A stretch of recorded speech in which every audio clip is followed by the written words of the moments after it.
Very good evening, students. I am Dr. Tariq Ahmed Rathur is going to deliver a beautiful and interesting lecture on Indian independence movement. India, which is our home country, is the second largest country of the world with respect to its population. India, since its time immemorial, witnessed a great dynastic rules or empires. For example, Mughal rule. During Mughal rule, several trading companies across Europe came to India for trading purposes. But with the end of Mughal rule, India broke into hundreds of princely states.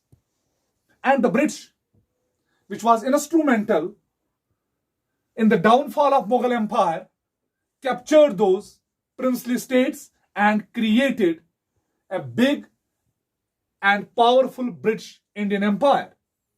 During British rule, people of India were living miserable and pathetic life. Most of our country's resources were heavily exploited, and almost all sections of Indian people were dissatisfied with the exploitative rule of British. In order to get rid from such oppressive rule, several sections of educated Indians raised voice, rather agitated, against British oppressive power. In order to fulfill their genuine demands, they launched an organization known as Indian National Congress, which was formed in 1885 to fight against oppressive rule and to put a genuine demands before British Indian administration. Indian National Congress played a central role. Apart from it, there are several incidents in the Indian history which created or rather cemented Indian national movement from its every corner. For example, we had partition of Bengal. Partition of Bengal. If we talk of Bengal, Bengal was the nerve center of Indian nationalism.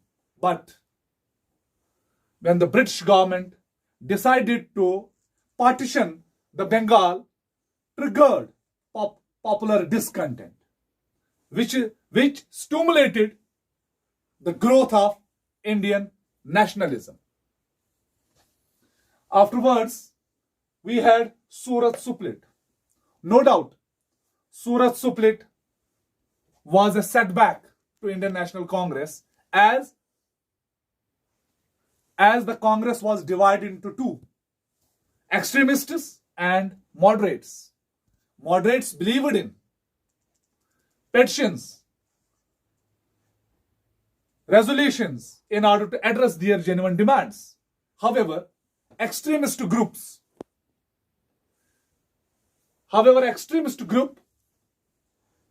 believed in extremist approach in order to address their genuine concerns and demands.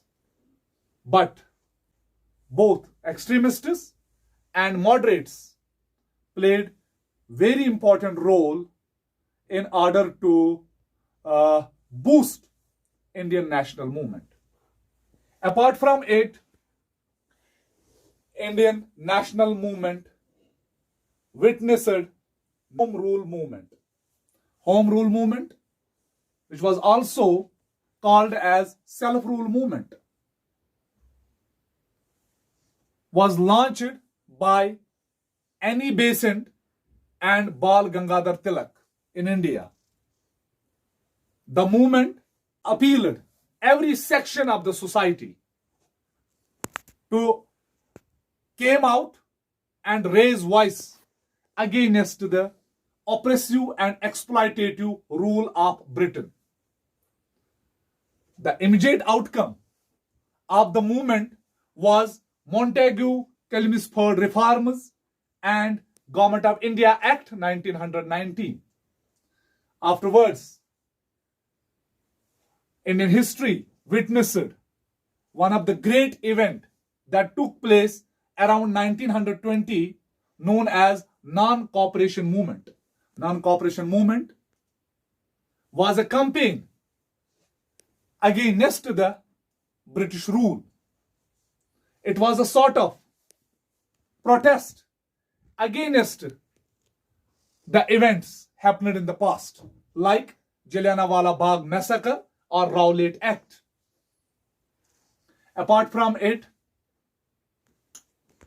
Indian history witnessed several other incidents which paved way for the growth of Indian nationalism, like Simon Commission, civil disobedience movement, etc.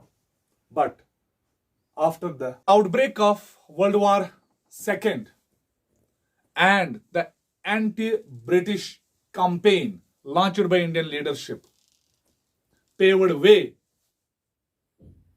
not only for the growth of Indian nationalism, but paved way for the independence of India. Thank you. Have a nice day.